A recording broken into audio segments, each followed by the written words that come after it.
Thank you for coming. I wish to speak with you both in a place where privacy was assured. We quite understand. What was it that you wished to discuss?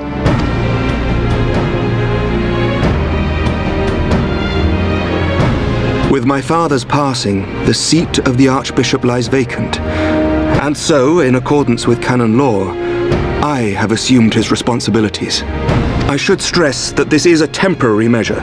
It was never intended that the Lord Commander of the Temple Knights serve in this capacity indefinitely. Quite the opposite. The statutes specify that I should surrender my powers as soon as a conclave of the senior clergy and the high houses have named a new archbishop. But in light of recent events, that would not seem appropriate. I confess I did not expect you to divulge quite so much quite so soon. The details of the Archbishop's plans, perhaps, but the true origin of the war and all it entails? I too had concerns. But when the Warrior of Light is witnessed returning to the capital upon the back of a dragon, one's options are rather limited. Mayhap I could have concealed certain details, but for how long? And at what risk? Should the truth have come to light in the meantime, how would the people have viewed my silence? After 1,000 years of lies and secrecy, I could not well abuse their trust and hope to be believed. The time for deception has passed. I only wish the people agreed. That some would deny the truth I had anticipated, but not this many. And among the few who acknowledged that my father had to be stopped, no small number questioned our methods.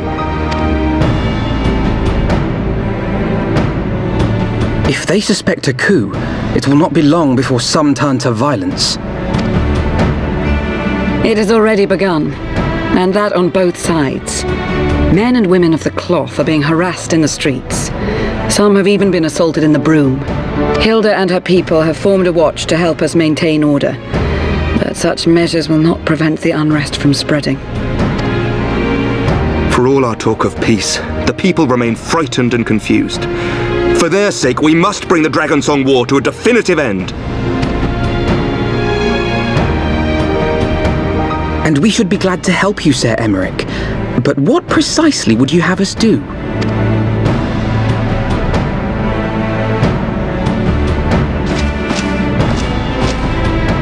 We wish to treat with the dragons of Annex Trine. To that end, I would trouble you for an escort and an introduction.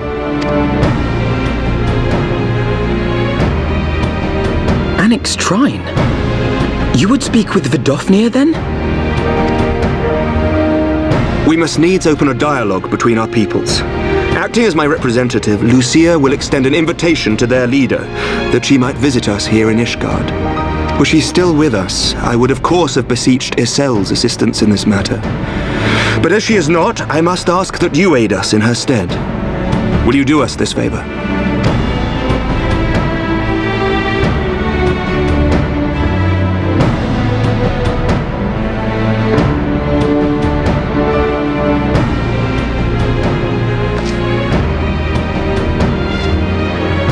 Thank you, my friends. Lucia, I leave the rest to you.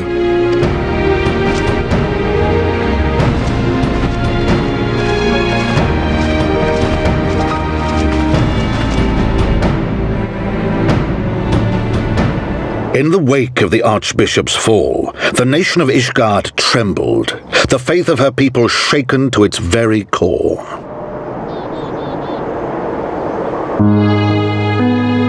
For 1,000 years had they fought and died, certain of the justice of their cause, only to be told that their holy war was born of the sins of their forefathers. What then for those brave men and women, thus stripped of their righteousness but to despair, to deny the truth and decry its speakers?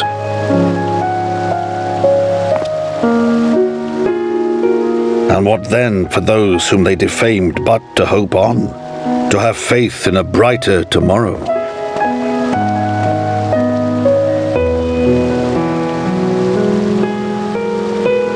A tomorrow in which man and dragon might live together in harmony, then as distant as the very stars in the heavens.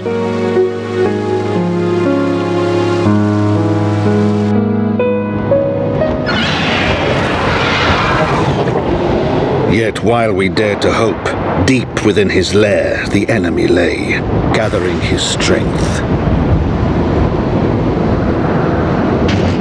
Nidhogg, now possessed of his 2 eyes and the body of the Azure Dragoon, prizes to which he had laid claim at the very hour of the hero's triumph.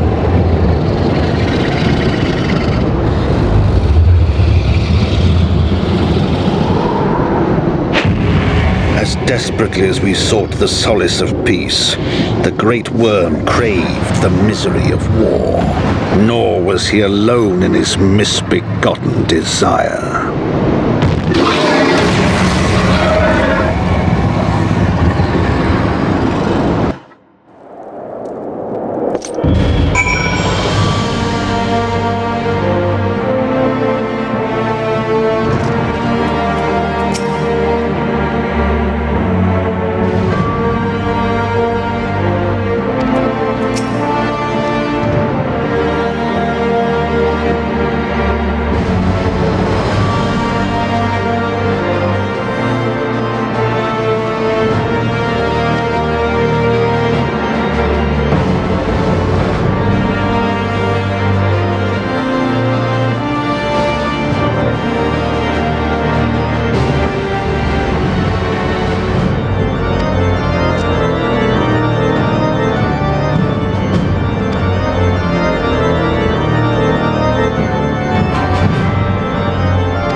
terribly sorry to have kept you all waiting. You need not apologize. We arrived but a moment ago ourselves. Pray, allow me to introduce Kryle, who has recently come from the Sharlayan motherland. She has generously offered to assist us. Oh, please, think nothing of it. A trip to Eorzea was long overdue. You must be the Warrior of Light. Yes, you certainly do look the part. A pleasure to meet you at last, miss. And who is that I spy but young Alpha No Levieux himself? I dare say someone's grown an ilm or two in my absence. Or are those lifts in your boots?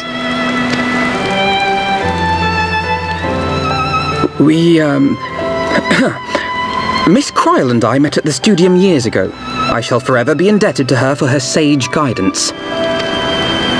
It was no small task keeping him out of trouble, believe you me. The youngest ever to enter the studium, him and his sister, 11-year-old prodigies. Suffice it to say, social graces were not among his list of talents. Striding up to his seniors on his first day, head held high. What was it he said again? Thank you, Kryle.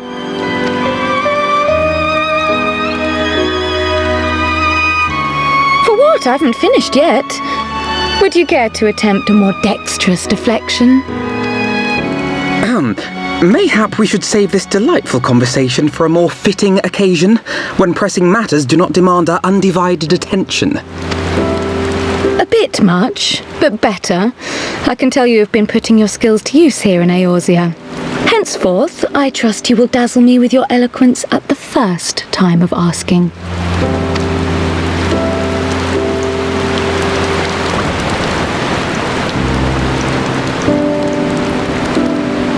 Right, on to more pressing matters. Finding Minfilia and the other missing scions. I gather you have new information to share with us. A new approach, actually. Tataru recounted the tale of your escape, and it gave me an idea. Simply put, assuming Thancred left some manner of trail when you whisked him away, as is almost always the case with teleportation magics, I am confident I can find and follow it. Then what are you waiting for? The wherewithal to do it. The fact is, my abilities aren't quite up to the task. Not in themselves, anyway. If I had Master Matoya's crystal eye, on the other hand... Then let us all call on her forthwith. I think it best you explain your plan to her in person.